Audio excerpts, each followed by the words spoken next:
Welcome, Cousin Raven. Welcome, Cousin Raven. Welcome, Cousin Raven. We welcome you into the cousins. Alexia Abba could get my number. Alexa Abba could get my number.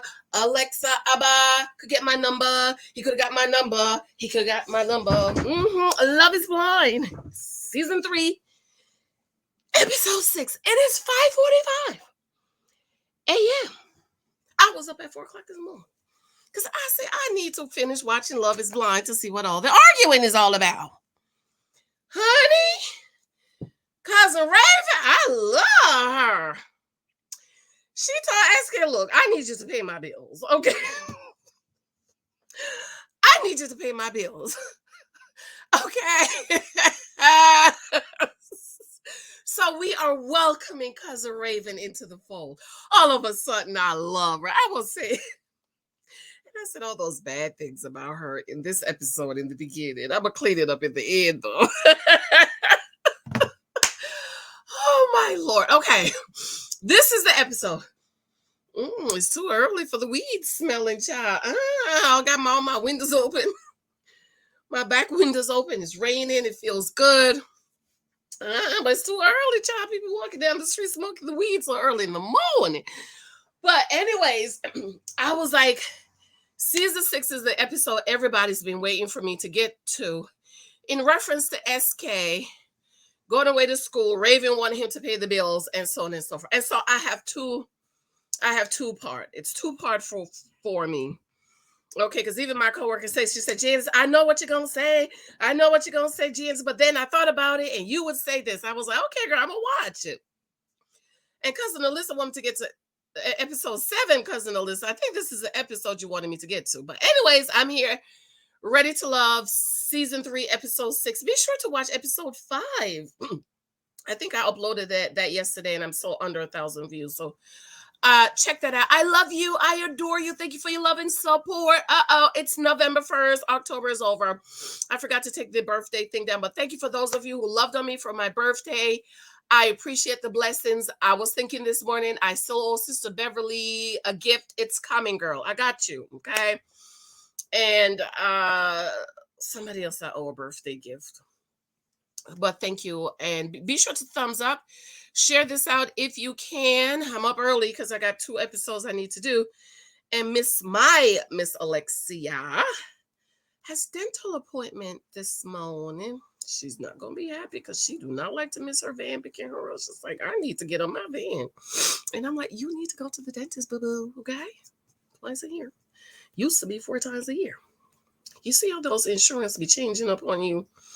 All right, so let's go ahead and start. So it's the morning of, my little boy was on my phone and all my stuff is changed around. He don't delete some of my stuff, put his games on, and I'm like, low.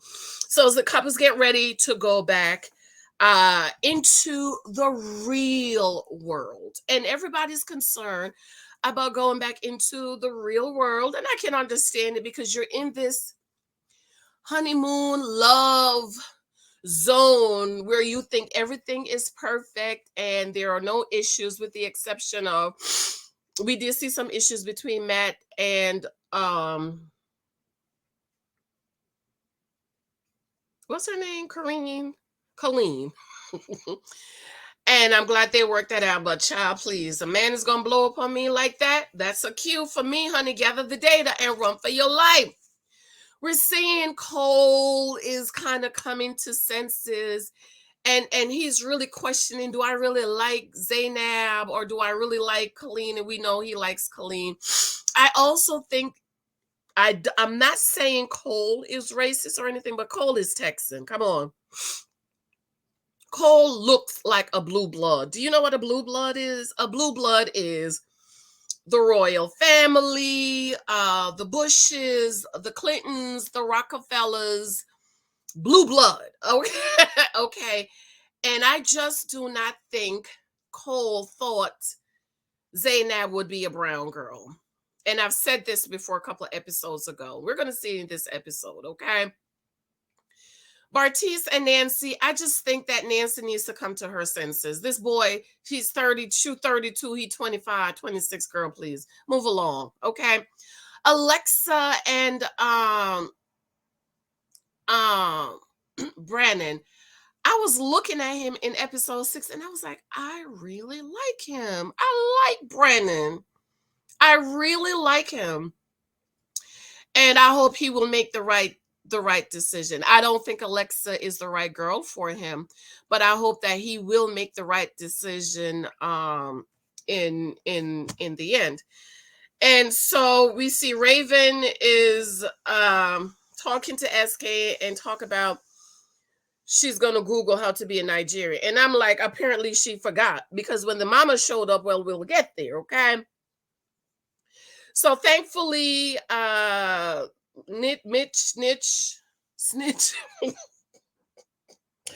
Nick and his wife, Vanessa, came and gave. I just something about Vanessa that kind of throws me off. I just think she's so wrong for him. You know what I mean? It's just something about Vanessa that I don't know. I don't know. It's just something about her that I don't. But anyways, they came. They when they got their phone backs, that's when she said she's gonna Google everything about being a Nigerian.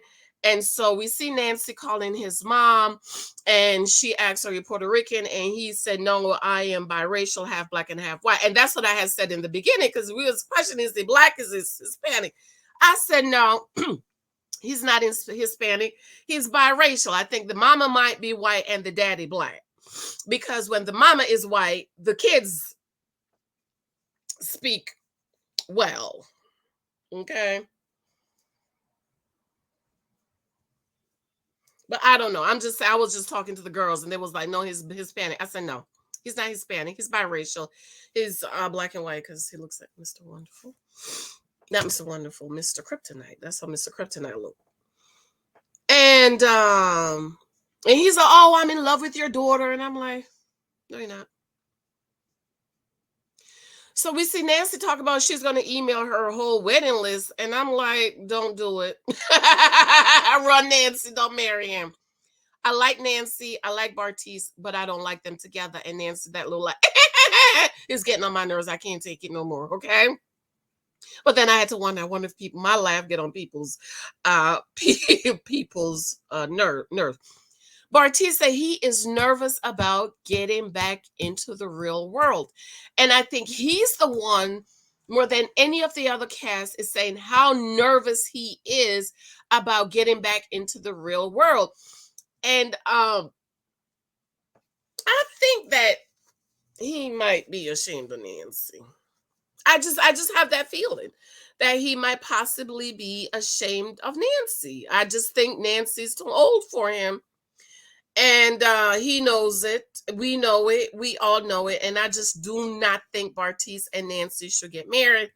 Yeah, I think, excuse me, it was great while it lasted, but it's time for them to move along and go their separate ways. And I just do not think Bartice is ready to be a husband. He's 25, 26. I'll give him another 4 or 5 years for him to settle down and get himself together, but I just don't think he is ready to be a husband. They get back to Dallas, Texas, and oh my God, Love is Blind has stolen a concept from Married at First Sight, where all the couples are living in the same building. Did that happen last season? I don't remember that. Right? Did that happen last season? I don't. Maybe they did. I just don't remember. But I love the concept of them all living in the same in the same complex. We see Cole, he's separating his clothes and he's smelling his clothes, and I'm wondering, am I the abnormal one? Because when we travel, we bring a bag to put our dirty clothes in. Even my daughter, she goes away once a month and I give her a laundry bag or a big plastic bag for her to put her dirty clothes in. And so when I go pick her up on Sunday afternoons, the aide has her suitcase and her laundry bag. So I don't understand throwing clean clothes with dirty clothes and then smelling them to see if they are okay. Is this what y'all do? Because I'm like, maybe I'm the annoying one. Then he got stuff all over the place. And Zainab is like, look, she's getting real annoyed with Cole leaving his stuff all over his place because he's a little boy. He wasn't trained. He wasn't trained because I'm training my little boy right now. And he know, don't let me find the only thing I will overlook of little Michael leaving on the bed is his pajamas. But other than that, when you take out, he knows my little. I have everything planned out. I have a shoebox right at the step. When you come home, take off your shoes, take off your coat, your shoes, wash your hands. Go upstairs, take off your uniform, and either put it in the laundry basket or on the dresser if you could wear it again tomorrow. Usually I let him wear his uniform 2 days if it's not dirty. But Cole, a grown man leaving your stuff all over, I just don't understand it. Is this something new? We see Brennan and Alexis talking about a walk-in closet, and she's talking about her closet space is 4 or 5 times the size of that space. And Brennan was like, all I need is this little bit much space to put my stuff in. And I'm like, and Brennan asked her, but it's full of clothes. And she's like, it's full of clothes. And I'm like, I guess she buy clothes every day, girl. Because I don't know how, but I guess she has a lot of money. And daddy will always come to the rescue. So she don't have to worry about 6 months security, 6 months of savings or whatever. We see SK and Raven jumping in the bed, and then she lied, talking about we gonna wait until after marriage to have sex. And I'm like, Raven, you're a bottle girl, you're a stripper, you're an escort, you're something, you in the whatever she said. I'm in the service life, girl. You couldn't wait if you tried. These are all the bad things I was saying about her until I got to the end. I was like, oh, I'm so sorry. I love you, Raven. You're so perfect. You would never do nothing like that. Oh my Lord.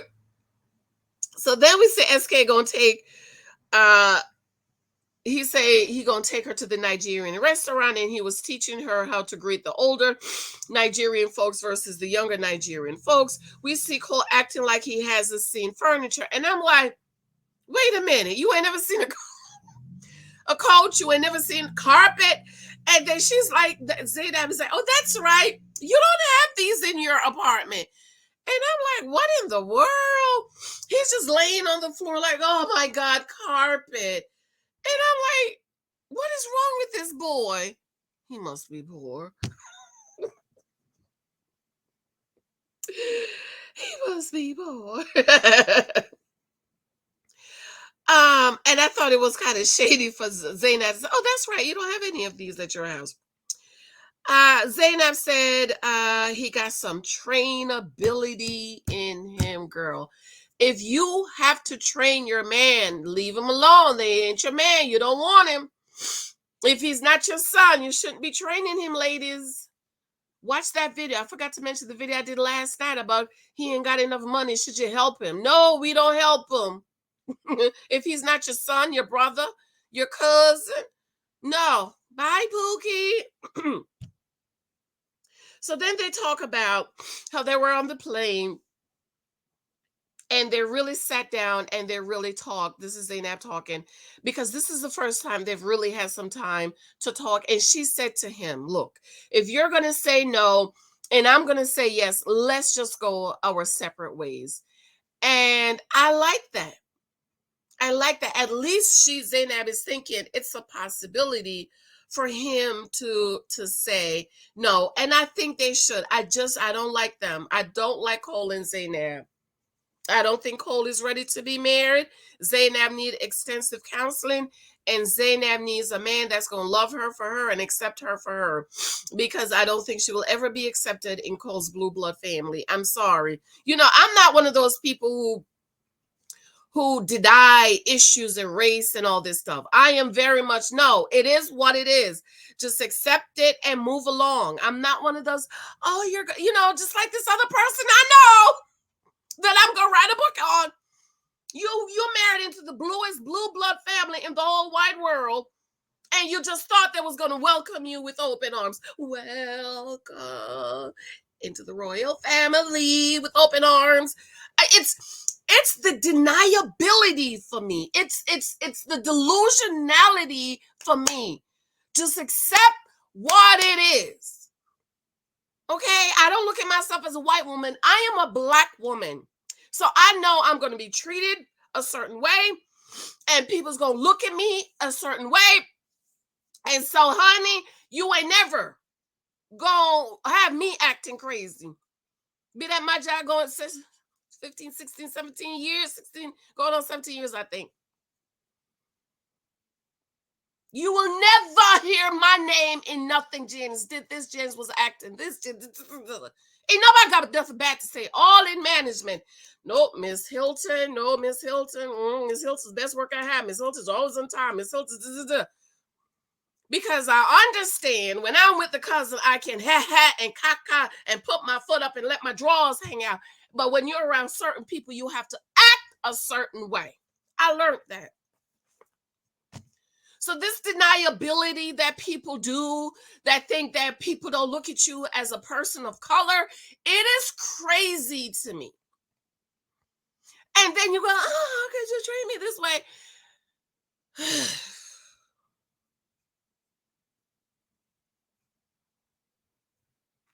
So I just think Zaynab and Cole need to just go their separate ways.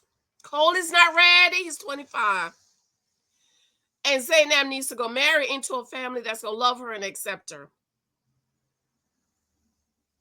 So then Cole says, well, I call my family and they don't know why he's doing this. They're asking him, who are you and what did you do with Cole? So I'm like, Cole, I thought you said you was close to your family. It's just like Kristen. You close to your daddy, but he didn't know you're doing this? How close are you?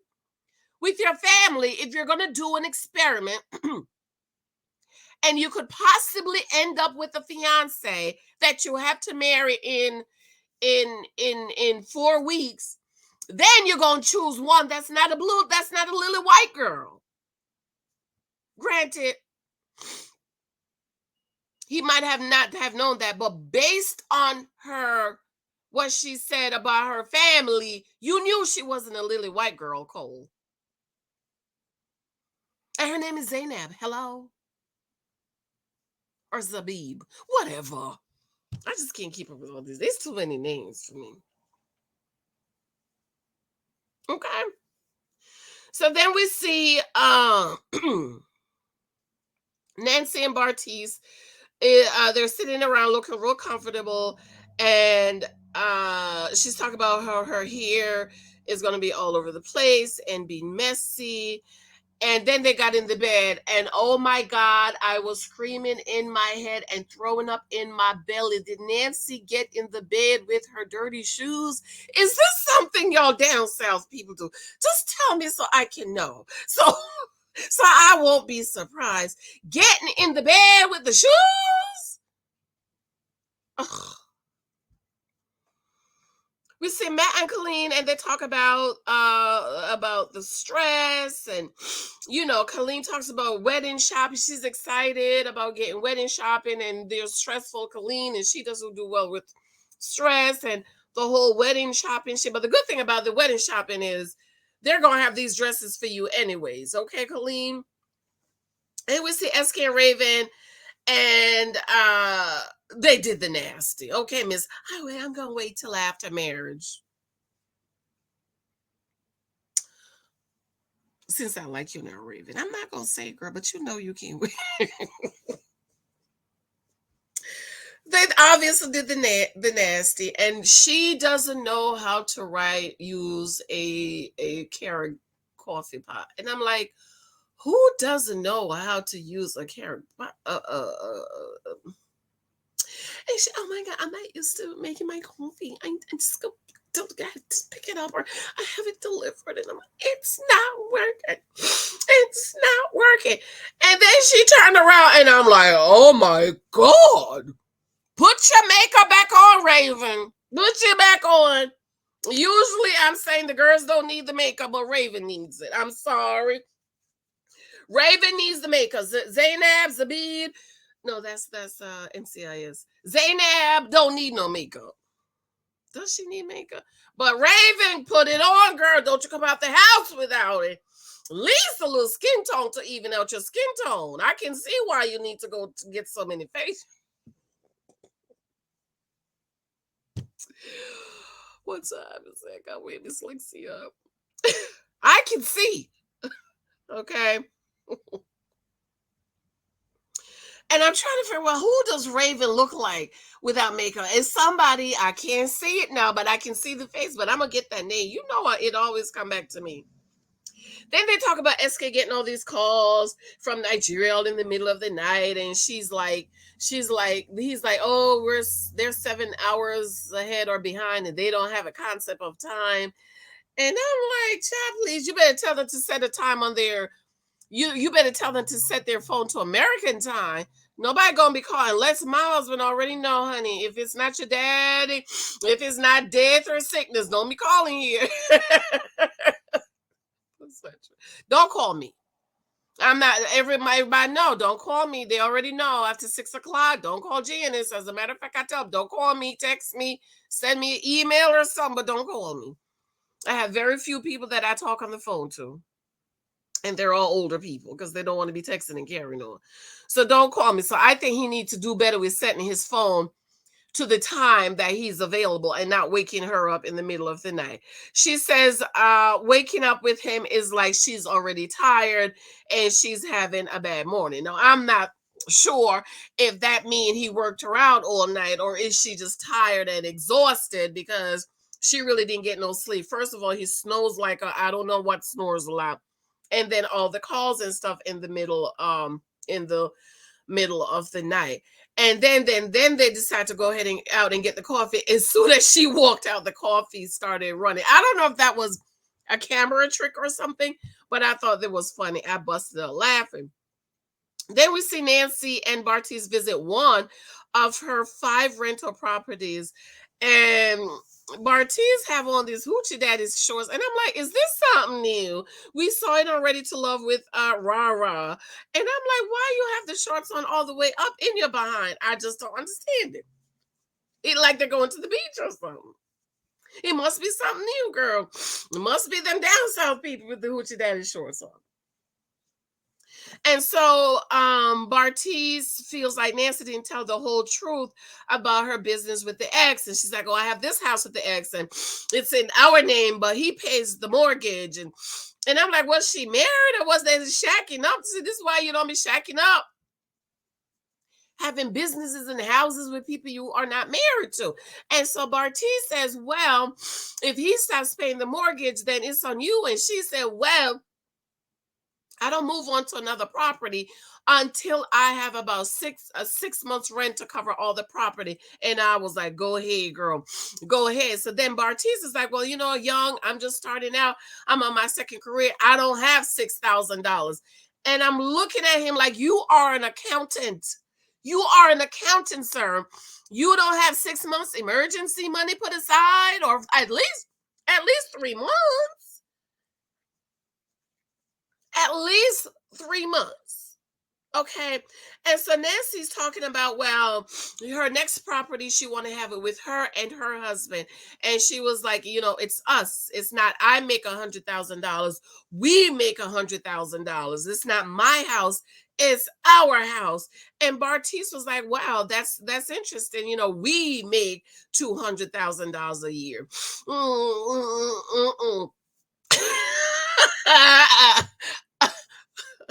We, me and Mike, we make what we make for tax purposes. But as far as providing for this family, Mike, okay? I was like, girl, no. We put our income on tax when it comes to tax. But I forgot to talk about my tax person. Tax purposes, but as far as providing for our family, it's my husband's income. And I think this is why 90% of Americans live paycheck to paycheck, because you are living on every penny you have. You're spending every dime and you are not saving for an emergency. Though Nancy says she has 6 months to cover all 6 of her property. And I thought that is commendable. And again, this is Texas, okay? She might have $6,000 to cover the mortgage for 6 properties. But up here in New Jersey, 1 month's expenses is about $6,000. Okay. So it really depends on where you live. California is whole really, really more expensive. The Northeast is expensive, and then down south is like you could get a house for $125,000. You can't get no house up here for $120,000. Okay, you might have to put $120,000 down, but you're not getting no house up here for $120,000. And if you want to get a house in a nice area, girl, don't even mention that to your realtor. If you not talking about you call the realtor and the bank didn't approve it for a $700,000-$800,000 loan, don't even try if you want to live over here. Okay. So you have to plan it based on where you live. In Texas, $6,000 is great for 6 months security savings for 6 properties. But in Jersey, $6,000 is 1 month of expenses, depending on where you live, depending on your house. Do you have a house? Do you have a car, apartment, so on and so forth? Everything included. Okay. But I'm very go ahead, Nancy. Having 6 months security for all 6 properties. Okay. She has 6 months expenses for 6 different properties, for 5 properties or something like that. So I thought that was commendable. And he said he doesn't have $6,000 laying around. Why are you trying to get married? Okay. Alexis and Brennan goes to her place. It is very nice. I love it. I absolutely love it. And I'm like, Josh, obviously you ain't got no kids. I was looking at, ain't got no kids. Okay. And they talk about a 2-bedroom property. And Brennan was like, he looked around. There was no 2-bedroom property in that building online. And Alexis was like, yes, there is. There might not be online, but there is. And then she's like, well, we might not really need a 2-bedroom for now. And I think 2-bedroom is important. When you're a new couple, I just don't think you should be all in 1 bedroom. If it's just you and your husband, you need 2, because I think sometimes you need space and you need to go into another room and have some alone time and some space. And I think he is right. He brings up finances, that he has student loans, and she says she has shopping bills. Now, you know how I feel about student loans. Student loans it can't be drowning. Like the guy who had he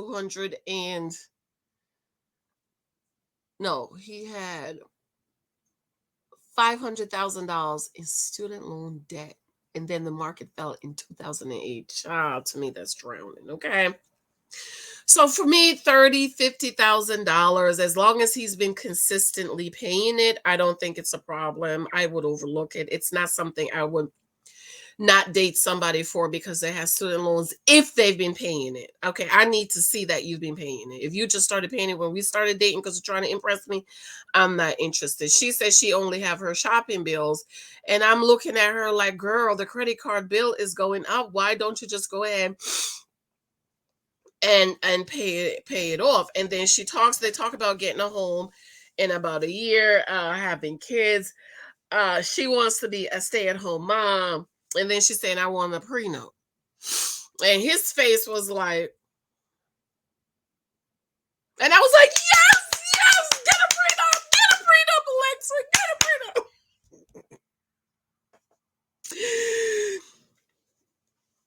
And then, girl, did y'all see Alexa dirty white sneaker on the glass entertainment table? Did y'all see that? Because I pay attention to everything. And then he said, he's fine with prenup. He was like, just write it up and I'll sign it. And I guess she was kind of shocked with that. Not like, Nate, you don't trust your boy, man. You don't trust me. He's like, okay, I'll sign it. We see SK family comes to visit.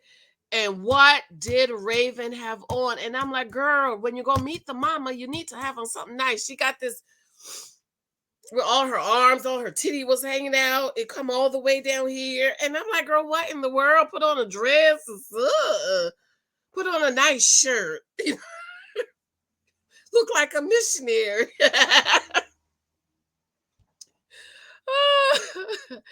Anyways, they made dinner and then they sat down and here goes shameful Raven. I showed the clip to all the African mother girls and ladies at the job and they all shook their head.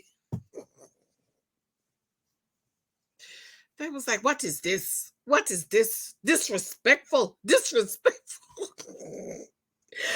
I was like, Raven, I thought you said you was gonna Google how to be a Nigerian. Girl, so when it came to the food, is it fufu? And he's telling her, roll it up and put the spinach on it and eat it. And she's like, with your hands? You eat with your hands? Do you chew it? You don't chew your food? His mother was like, and she was like, can I use a fork?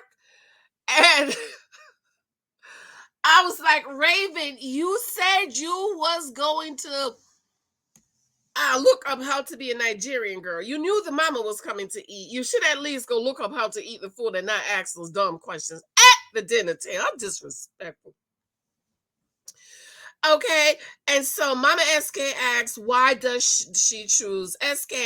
And I was like, because the other guy didn't choose her. Okay, of course she lied. It's like, oh, I lied. Oh, we have so much in common. We have a sense of humor. We're great too. We're wonderful. And she was like, at first I met him, he was a square. And I was like, girl, stop lying. Mama SK asked about how her parents feel about the Raven, about the situation. And Raven said her family, her parents is not going to be involved. They're not going to be, don't they want to see their daughter get married? But I guess this experiment is kind of crazy how it's going. So it's interesting that her parents is not coming to see her get married. Did they know she was an escort, a stripper, whatever, a top girl, a bottle girl, a service girl? But you don't want to come see her get married. But anyways, girl, I probably would be saying the same thing, especially if I had a couple of dollars. So the SK says they're merging Nigerian and American culture, and he's gonna wear his whatever, and she's gonna wear her whatever. And the picture I saw of them was absolutely beautiful. Excuse me, it's absolutely beautiful. He looks like an African king.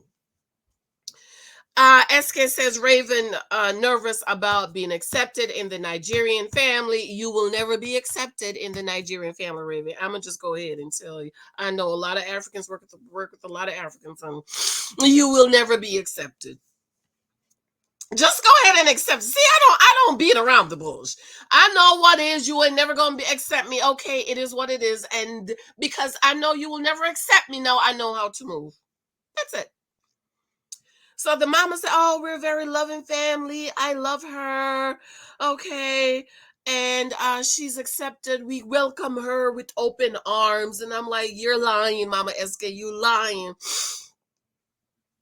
We know how the Africans feel about the Black Americans. Stop it. Okay. Stop it. We know. She's never going to be accepted. They'll accept somebody from the Caribbean more than they do the Americans. And then she's not even like a typical Black girl. You know what I mean? If she was a typical Black girl, I would say, oh, you could sneak on up in there. But I'm like, no, let's just tell the truth, Mama SK. Why you lying? Because all the Nigerians, mamas I show at the job, they say, what is this? Miss Thompson, what is this? This is disrespectful. This is disrespectful. Okay. And they're my age. We have kids, little Michaels. And I'm not saying all of them, but come on. Let's just tell the truth. She's never going to be accepted. Okay, especially him being a man and you want him to go home and get him a Nigerian wife and get married. Just stop. We see Nancy and Bartiz meets her family. the dad and the brothers, and I'm glad that they stepped up and they took him in the back, and he wants to know more. So he doesn't think I'm talking to a kid. So Jesus is younger than Nancy, but older than Bartiz. Okay. So Bartiz says, listen, I'm in my second career. I'm getting my CPA. Then he says, that's an accounting license, just in case you don't know. I'm in financial due diligence. And then they ask him, why did you choose Nancy? And he goes on and on and on. And I'm like, lies, Raven was doing exercise and you just decided to go with Nancy. You just decided to go with Nancy. And brother says, what you're saying. He said, oh, she makes me feel this way. And the other brother said, well, it makes me feel, what you're saying is bland. She makes everybody feel that way. He's like, well, oh, now I'll open up to everybody. And she got it out. And then the brother asks, is a question they always ask, what if she gained 4,000 pounds? And I'm glad he didn't say I'm still going to love her. He said, well, basically in my translation, how did she didn't just wake up one morning and you got to 400 pounds. He said we would have that conversation. We would be working out or doing things. Because, in my as we get older, we gain weight, right? We gain. You see me, I need to lose 20 pounds. I've been hiding out from my doctor. But I'm glad he wasn't superficial and he wasn't delusional. Say, oh, I'm still going to love her. Of course, he's still going to love her. But he's like, how did you get to 400 pounds? You don't wake up one morning and you're 400 pounds, right? It's over time. It's a process that happens. And they would be doing stuff to avoid gaining 300 pounds or being overweight. So the brother says getting to know him, it's a little iffy. You're a little iffy, and I agree. They don't really know him. Then they meet Nancy mom, and she asks about how many carats is the ring, and he was like, it's a lot. Mom asks, what are your plans? These are the questions the daddy should have been asking. She asks, will you be able to take care of her financially? Do you have a lot of debts? I love that. I love that. Because even though Nancy is a speech pathologist or whatever, and she has 5 properties, mama still wants her to be provided for and taken care of. High five, Nancy mama, okay? And he asked, do you have a lot of debts? He was like, we don't believe in debt. We pay cash for stuff. And I was like, yes, Nancy mama. Yes, Nancy mama. I love you. She talks about buying with cash only. And she said, I'm in the bail bonds. I started my own business about 15 years ago. And I know when people's lie. I'm like that too. I'm been sitting there like, child, you love. You're lying. Oh, wait, I gotta wait. Miss Lexia, hold on, y'all.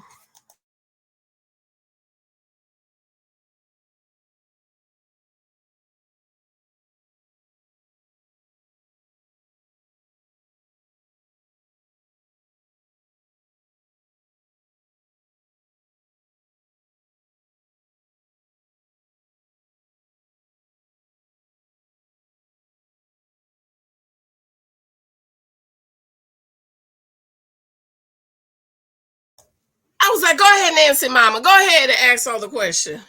She said, I know when you're lying. I know when you're lying, okay? I was like, yes, Mama Nancy, yes. So then we go over to Cole and Zanab meets her stepmom and stepbrother. And she was very welcoming. And stepmom he says to her son to treat her like a queen.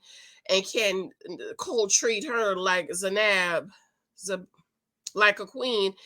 And he was like, yeah. And I said, Mama must have a black guy on the side. Because I'm like, talking about, I was treating her like a queen. And you ain't no king, you're a king. So then they talked. And she asks about his parents. And he says, they're not open to it. What's going on? They're questioning what. And I personally think Cole is going to use this to get out of it. I think it's a great out, Cole. Use it and get out. I don't care what people say. Use it and get out. So Cole and the mom went in the back, and she's asked some other family, and he says, well, my grandfather's a Baptist preacher, and that's how they view through their lenses, and they're saying one of the things they don't like is the shacking up, and that's one of the things I don't like about this either. I don't like shacking up. I don't like living together before getting married. I wish they could change this part of it, but the only way to change it is be like Married at First Sight. And obviously, Married at First Sight does not have a good track record. So I don't know what the question is, but I don't like living together. And she said that Zainab want to be accepted, and he was like, that's one of the things she loved about me, was how much I love my family and how close my family is. And her stepmom was like, well, she really doesn't have a family, so your family is going to be her family, so she wants to be accepted. And Cole was like, well, yeah, the way you say it, I can see it and I can understand it. And I just think Cole and then you just go ahead and call it quits. Call it quits. I don't think she will ever be accepted in his family. Okay? Because he don't even like her. He don't like her. So they gonna be accepted in the family? I love that they prayed at the end. We see SK Raven went to his place, and she said, oh my God, he loves velvet. He wears velvet. His couch is velvet. His shoes is velvet. Everything is velvet. And I was like, Texas.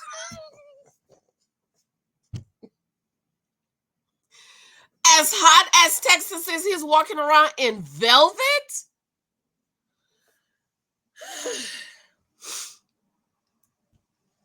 They talk about their apartment. He says, well, I'm gonna be my lease is up in 6 months, and it's time for me to move to school anyways, and it's time for him to give up this apartment. And I'm like, why are you on Love is Blind? You have to go to school. You're going to be there for another 2 or 3 years. Why are you trying to get married, SK? Why don't you finish school before you try to get married? Because now you're going to leave your wife in Texas to go to school, graduate school in California. What are you doing on Love is Blind, sir? So then she says she's going to keep her place as close to the mall, as close to where she lives, and she doesn't like to drive, and so she's going to keep her place. He said he's glad to get a full ride to finish his graduate school, so there's no debt, but he has to decrease his expenses and live like a student. And I'm like, why are you getting married, sir? Why are you getting married? Huh? Why are you getting married? Because, living like a student, you're pinching pennies. When I was in school, the girls that live on campus, they was always hungry. They never had no food. They had to come to my house because I had the food stamps, okay? I wasn't living on campus. I had my one little studio apartment. Wait, let me think. No.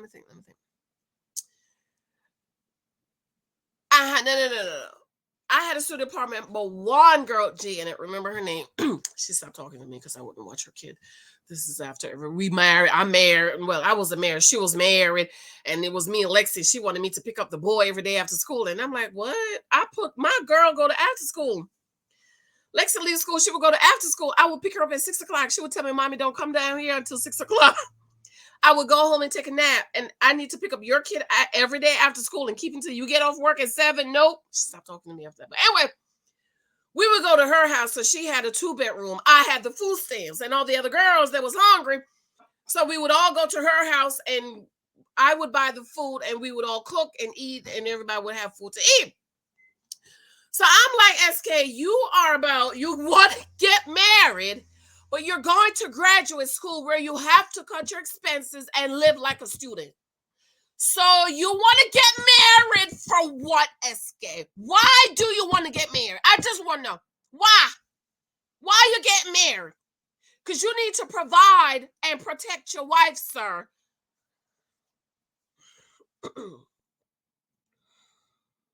She says, you know what? I'm happy about your school. But she said, Raven said she doesn't want her quality of living to suffer And it sounds bad because if you love someone, you're hopelessly in love, it shouldn't matter. And that's a lie. That is a lie. People tell us, oh, you love him, it shouldn't matter. It matters. I need roof over my head. I need heat. I need food. I need water. Let me not give no free advertisement. And I don't drink knockoffs, okay? I drink, that's the only thing I'm fussy about is my water. I need the name brand water. I'm sorry. Oh, if you love him, it don't matter. It matters. This is why.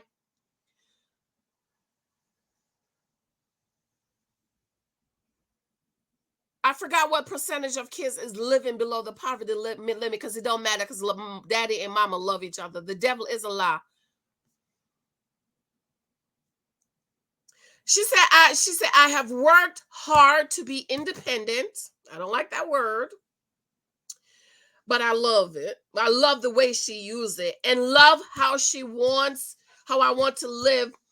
And she said I want to take trips. She said I don't look at prices. And I'm like, well, dang, how much money you make? Because I sure look at prices. Matter of fact, I only shop clearance.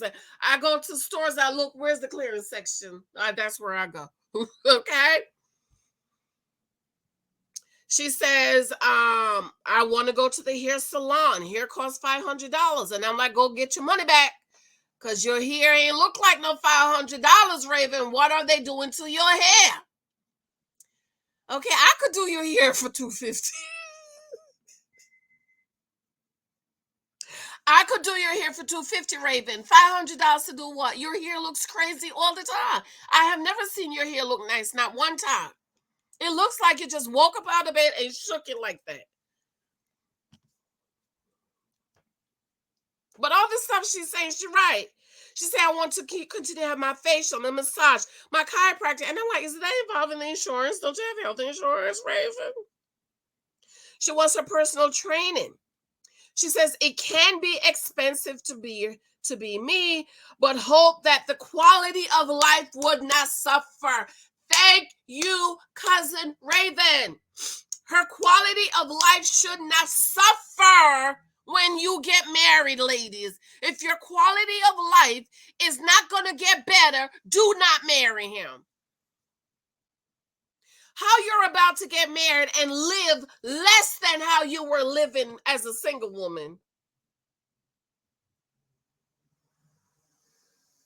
And so in her voiceover, she says she wants the traditional marriage, kids' house, split bills. Honey, traditional, we don't split bills. Traditional is husband provide. And then she says, but he won't be working, but be in California where it's more expensive.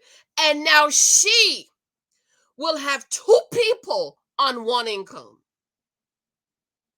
So instead of her being taken care of, she's going to marry a man she got to take care of. Why you want to get married?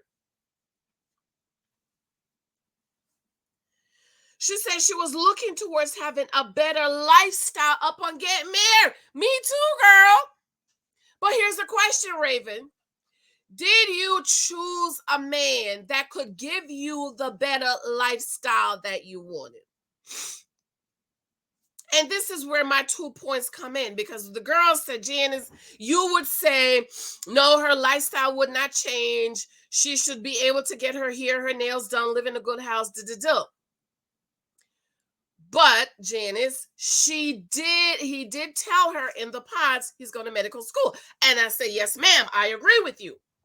Raven, you knew, he told you, I am on my way to graduate school. So if that was me, I would have walked away. But she wanted to be on the show, so she chose him.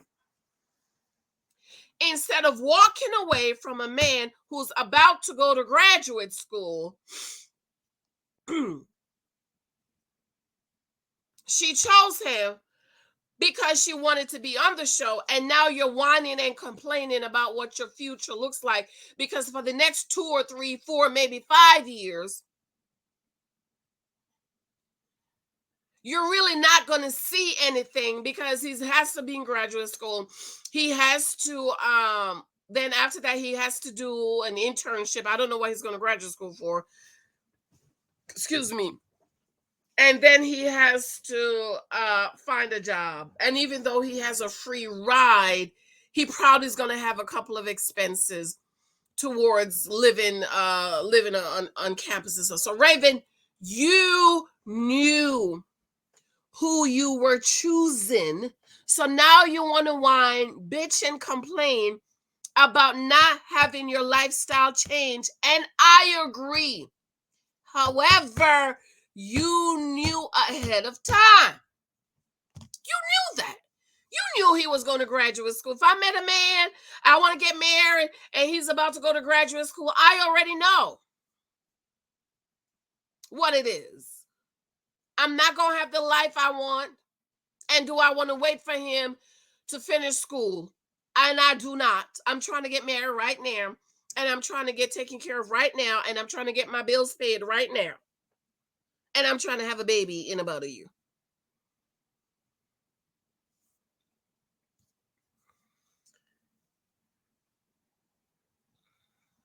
So then S can say he's fine with what they need to split. Why do you want to get married, sir, if you need to split bills? You should not, SK.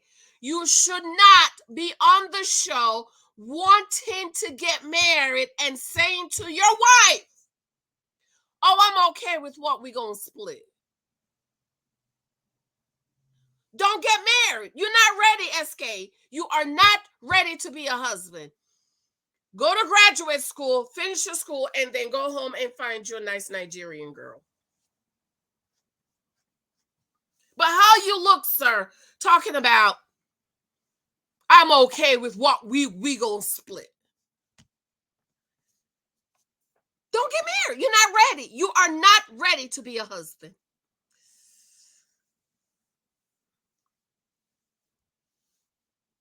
Mm-hmm.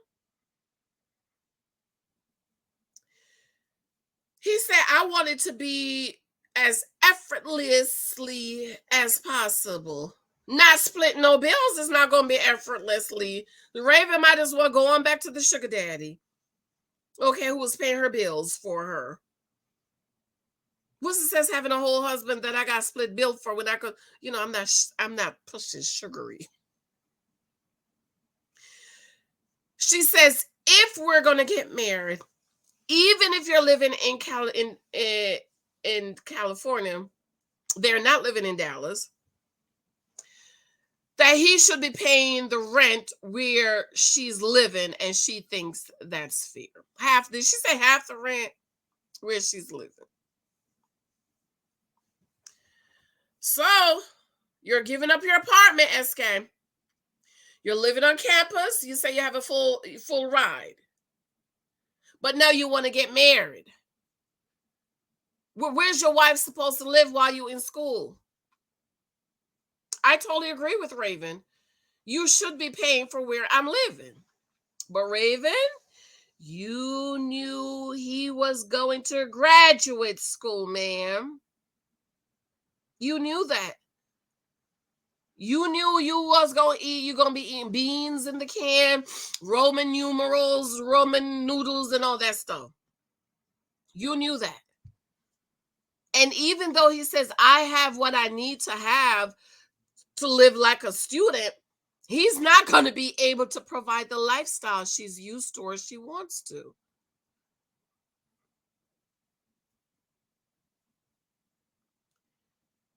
And so now SK is talking about his concern of Raven not being compromising of certain things. No, SK, you should not have gone on Love is Blind. You knew it could result in a marriage. You're getting ready to go away to college and you can't take care of the wife. So why should she compromise? And this is the bull crap a lot of older people tell us, oh, you should compromise. I'm not getting married to compromise. I'm not about to compromise on my lifestyle. I'm not about to settle for less than what I was doing for myself.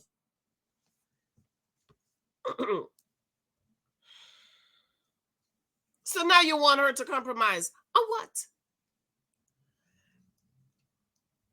He said he was honest in the past about going to school. He has financial cushion, but not expecting him to provide like he would when he graduated. So why did you come on Love is Blind? If you can't provide, why you on Love is Blind that will result in a marriage, sir? I just want to know why. Why you want to get married?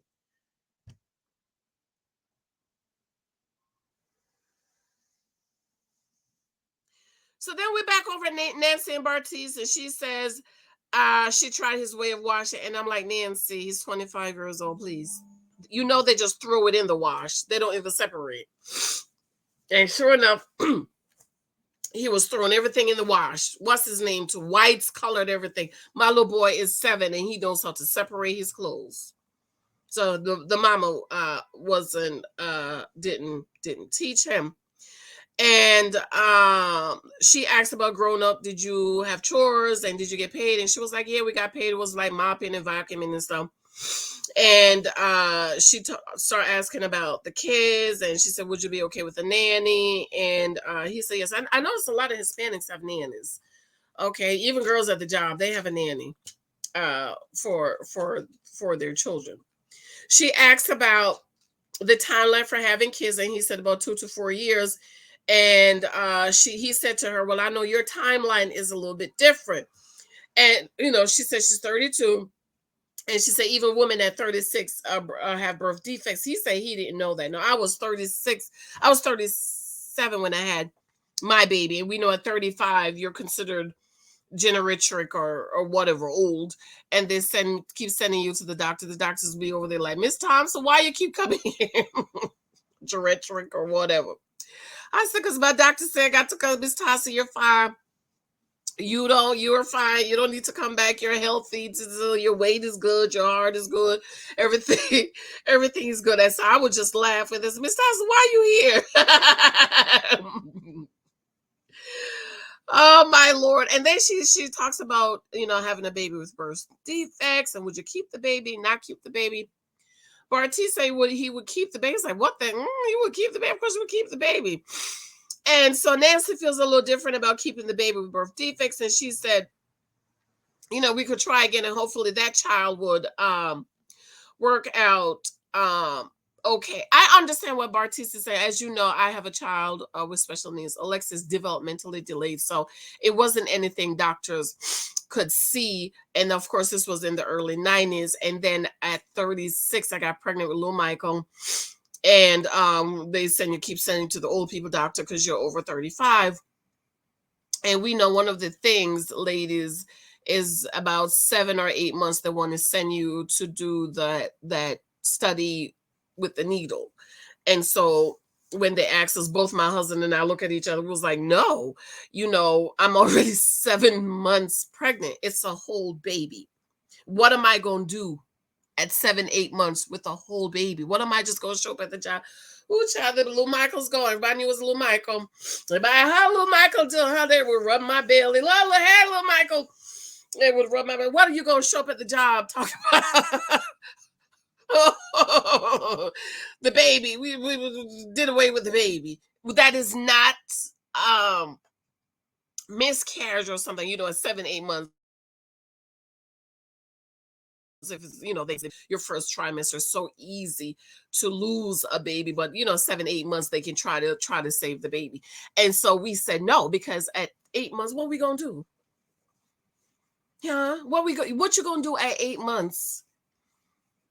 7, 8 months, something is wrong. They said, Miss Thompson, God forbid, something's wrong with the baby. What you gonna do? You go the baby? Of course you're not gonna the baby.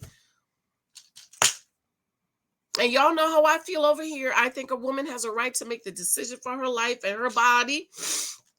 I think that God gives us choices, and you have a right to choose whichever way you want to choose. I believe that wholeheartedly, because even choosing Christ is a choice, choosing hell is a choice, and choosing what to do with your body is a choice. And I think every woman has that right when it comes to the body. If you are a Christian and you're born again, let me tell you what the Bible says: your body is no longer yours, it is now your husband's, and your husband's body is his. And so you do not, as a born again Christian woman, get to say, this is my body. These are discussions you have with your husband before you get married. So in the event something happened and you decide to make a decision, which I do think you have a right to do, you can make sure he understands it's not my body, this is our body. Okay. And yes, I do believe, as the Bible says in Jeremiah, come on, somebody. He told Jeremiah, I knew you in the womb. When the egg met the sperm, once there was a blip, I knew you. That's the baby. I don't care what the politicians say. The Bible is the final authority in context, okay? And so she asks about an unplanned pregnancy, and would she cook the baby?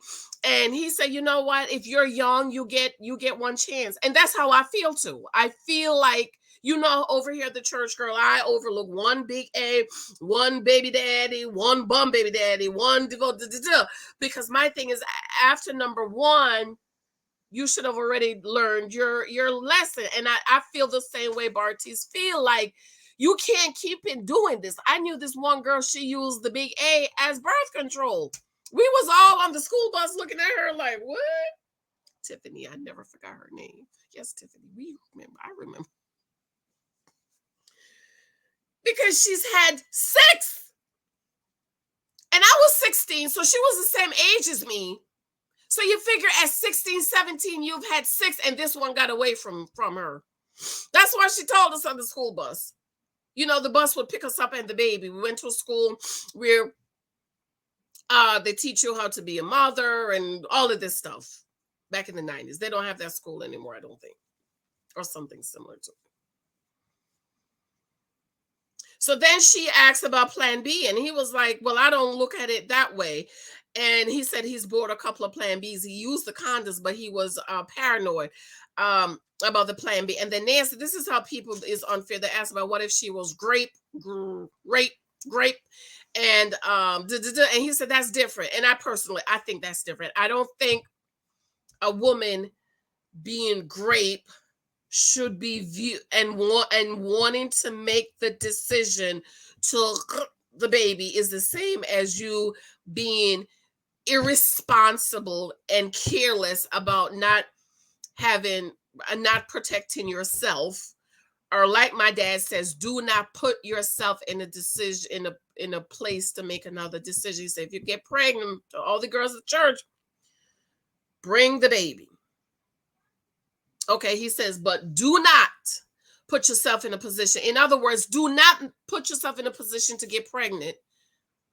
You don't put yourself in a position to get pregnant by having sex. That's what he was saying. So don't wait till you're married. And I know it's hard, but I totally agree with him. It's not the same as somebody being rape or molestation, and you decide this is not something I want to carry on either, as far as you being irresponsible and stuff like that. I don't view it the same way. Okay. And so I totally agree with him. And he's like, well, basically, she just wanna the baby. So they talk about the bees and the birds. Did the daddy and the mama teach? And I'm surprised because he's 25. So that means his parents should be about my age. Well, no, he said his mom had him at 36, which may be a little bit older. Okay. In her voiceover, she says it's a woman's choice to choose, and so she should be able to do whatever she wants to do with her body, blah, blah, blah. So Nancy, you need to marry somebody that believes that. You don't need to marry somebody who might say, the doctors say this child has some kind of birth defects and you want the baby. You need to marry somebody who believes. Those are things you need to have the same beliefs on. Okay. Nancy, if you believe you're pregnant, you have the child that have a birth defects, you believe it is your right, you have a choice, the baby, you need to marry somebody who believe what you believe. You don't want to marry somebody who says, no, no, no, I don't want you to do that. I don't want you to do that. And okay? These are things you talk about. So, Nancy, you need to walk away. Walk away. And I'm not saying me personally, I just couldn't. There is no way I have a 7-8 month old baby and find something is out and then I'm going to do the baby. I can't. That's not something I would do. And that's why when they asked us to do that test, I looked at the lady like, what am I supposed to do? The baby's 8 months. Little Michael's 8 months. What am I supposed to do with little Michael? You know, it is what it is. At 8 months, 7-8 months, the baby's here in 2 weeks. So it is what it is. All I did was prayed and believe God, and I fasted, and I read my Bible, and I quote the scriptures every day over my baby. I even prayed over his eyes because my husband been wearing glasses since he was 2. And thank God Michael's almost 8, and we're going good. I'm still praying over those eyes. But at 7-8 months, what are you going to do with a whole baby? You know what I mean? So, Nancy, you need to marry somebody who believe as you believe. You don't want to marry somebody who has a different belief than you on something as important as that.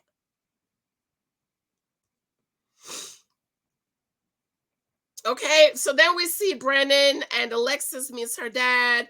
And I'm looking at Alexis' stepmom, and I'm like, that looks like her sister. Alexis' stepmom looks like her sister. And so her dad asks about what they bond over, and he started rattling off all these things. And one of the things he loved about her was her alpha mentality. And I'm looking at her like, you've been hanging out with the black boys, haven't you, Brennan? And Alexis mentioned about how he loves to cook food, and the brother was like, you said that? Because you know those type of men, child, they don't cook. Mm-mm. So then the father asks about the difference in the brother asks about the difference in culture and religion, and he was like, maybe I need to take a class or something because I don't know about Judaism. And then the dad says, you know, we identify as Israelis and our religion is Judaism. I love that, right? Because you've always referred to Jews as Jews, and it goes with Judaism, and never Israeli. So I absolutely love that. It was talk about, you know, Christian and Jews and so on and so forth. So listen to what Daddy says. I was like, oh, Daddy, you could get my Dumbo. You know, could have. Dad asks about how many girlfriends you've had. Were any of them serious? What's your longest relationship? Did you want to marry any of them? He is 32 years old, y'all. He says no. And then he said, well, maybe there was one on the table. Hello, girlfriends. Y'all beat out here being girlfriends. He's 32. And of all the girls he's dated, was possibly one on the table. But I guarantee you, he was sleeping with them, having sex and all of this stuff. But he never thought about marrying any of them. Let's just go ahead and say any. Because he said there was one, maybe. Hello! Stop being girlfriends.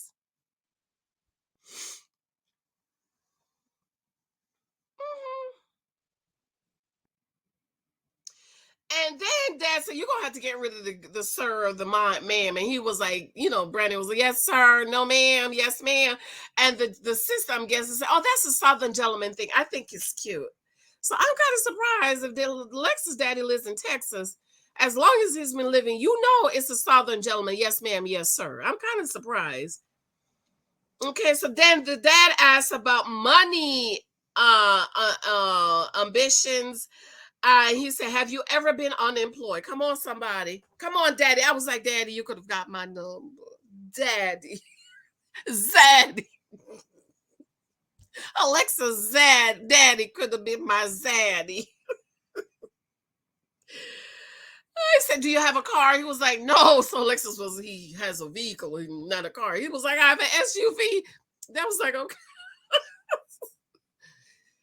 See all the stuff Daddy's talking about. And I was like, oh my God, I love Alexa's dad. And so Dad said, well, I need to have a private conversation. And in the end of it, he says, from what I know, Alexis is not going to stay married to a chump. And then that's where it ends. And I didn't want to start watching part 7 because I wanted to come and talk to you about part 6 first. I love Alexa's dad. I love him. He was like, let's talk about money ambitions. You ever been unemployed? And when I was 14, I bet y'all don't ask those questions. How, when you're dating, have you ever been unemployed? How long you've been unemployed? How soon can you get a job? All right, y'all. I love you. It's almost 7. I absolutely love and adore you. Thank you for your love and support. Let me know what you think. I will try to do, I think I'm going to watch episode 7 now. And then I'll probably do a quick review when I come home. And today's Tuesday. I don't know if I can go live later or not. But love you, love you, love you, love you, love you. Remember to show me love on my books in the meantime. And I need reviews. Let me know what you think. Are you welcoming Cousin Raven into the fold? And do you love Alexa's dad? Let me know in the comments. Talk to you later. Bye.